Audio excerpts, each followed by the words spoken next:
But watching 16 Candles with all my friends, and she says pink and black, and this girl goes, "You want a black guy?" And she goes, "Not a black guy, a pink guy, a black car." And like the revulsion in her voice, and everyone that was with me laughed, and I can just remember my heart just like, how can you say you love me as one of your best friends, but you're repulsed by the male version of me? Why is that awful? The idea of a black man to these white girls. I grew up in an interracial family. My parents were married in 1956. They were married just a few months after Emmett Till was murdered. So definitely there was an understanding that this was a dangerous situation that he was putting himself in by marrying a white woman. They lived in Indiana. It was illegal for them to get married, so they had to travel to Chicago.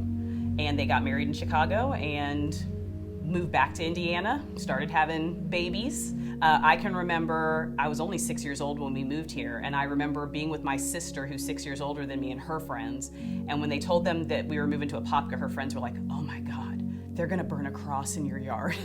We were like, what is even happening here? So Apopka was not a hugely diverse community. So it was like the one mixed kid, the one Indian kid, the one Jewish kid, the one Filipino kid. We were all in drama and debate together, and we kind of built our own community. I will say the bulk of my friends, of course, still remained white because, again, that's who I'd grown up with.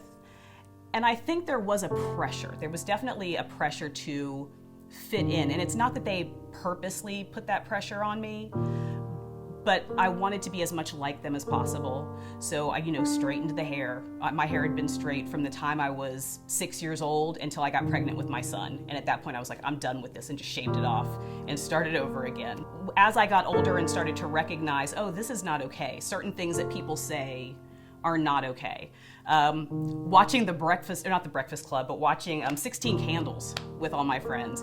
And there's a scene where one of the girls talks about what she wants for her birthday. And she mentions like a hot guy in a car. And she says, pink and black. And this girl goes, "You want a black guy?" And she goes, "Not a black guy, a pink guy, a black car."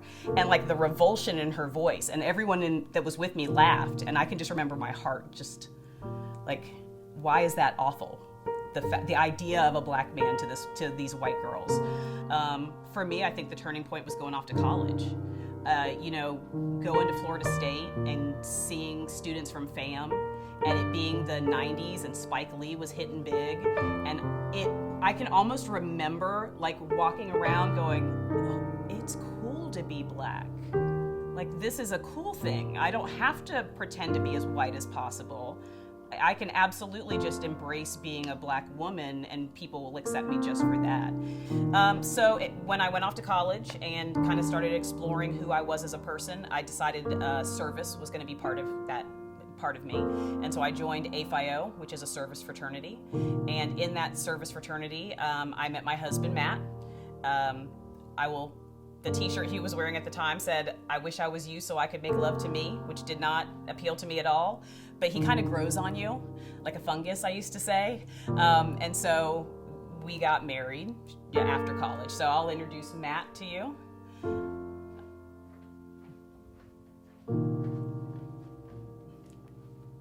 Hey, Matt. Hey.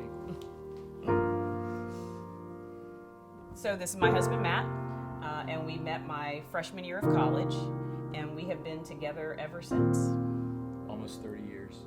Yeah. And at the time, I wasn't dating anyone in particular, but I was a little scared to ask her out. Not so much because I didn't want to date her, because she was the prettiest thing I ever saw, and so I was like, I got to make this girl my girlfriend.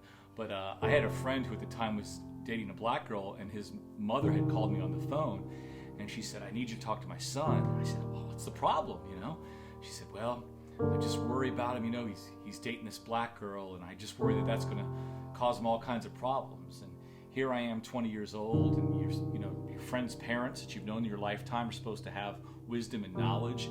And I looked at this woman and I said, I can't talk to your son because he doesn't have a problem. You do." And she said, "You would never do this to your parents." I was like, "Oh, really?" So I guess I showed them now. So after I wanted to ask her out, but I was hesitant because I didn't want to feel like I was trying to live up to something that someone else said or just reacting to something someone had said. So I put it off for a while, but I couldn't hold off forever. I remember reading something even back in college that says you don't love someone despite their things that some people might consider flaws. You love them because of that. Someone said that earlier. It wasn't loving her despite that she was black. It's loving her because she's half black. You know, and everything else that comes involved with that. So it's been a lot of fun, number one. Yeah. It's not been too bad. Yeah. We are lucky in that, you know, we're surrounded by young people all the time. And Apopka High School is a really diverse high school. It's a third black, a third white, a third Hispanic. And he and I have taught there. He's taught there longer than I have. I went to Apopka High School, but he's taught over 20 years. I've taught over 20 years. And what I don't know that I would call it our ministry. I am a spiritual person more than I am religious. But if nothing else, so many of our students come back and say, we just want a relationship like yours. Your husband loves you so much. You love your husband so much. It's so obvious you guys love each other. Never once do they mention race. Never once do they say, it's so obvious you love each other despite the racial difference. Like, that doesn't even come into their thinking. It is always just, you guys have the most beautiful relationship. I want a man like him someday. I want a woman like her someday. And that means everything to us. The fact that we can be just an example of a loving relationship to young people who maybe don't have that in their own lives. I had a student once who we did a poetry reading at school, and he got up and read a poem, and I was just watching him read the poem, and I didn't realize one of my students took a picture of me watching him. And later she sent it to me in an email and said, I had given up on the thought of soulmates until I watched you watch your husband read a poem at open mic night. And I was like, oh God, that's everything. So what I like is that they look at us as a couple. They don't seem to even, at least the kids that we're around, this younger generation, the first thing that pops into their head is not interracial couple. And so that gives me such hope. I mean, I think it goes back to what I talked about before with our students. We walk the walk. I think that people recognize authenticity. We are an authentically happy couple. We have a happy marriage.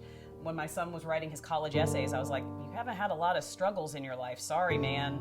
You got a boring life. You got to think of something to write about. And so I think that when you are authentically who you are in front of people, that even people that maybe at face value would not agree with you can't help but be drawn to you. I have so many students who will say, oh, my grandma's racist or my mom's racist, and they're so disgusted by it. Like, they say it with such, ugh. And so I have a lot of, and I think kids are more adaptable. I think kids are less set in their ways. And so we don't proselytize to our students, we just live. And they see the life we're living, and that appeals to them in some way. And if that's all we do on a daily basis is just live our lives and be decent people and show that decency that we have for each other to our students to help them recognize that it's just Mr. and Mrs. Hooverus. It's not white Mr. Hooverus and black Mrs. Hooverus. It's just Mr. and Mrs. Hooverus.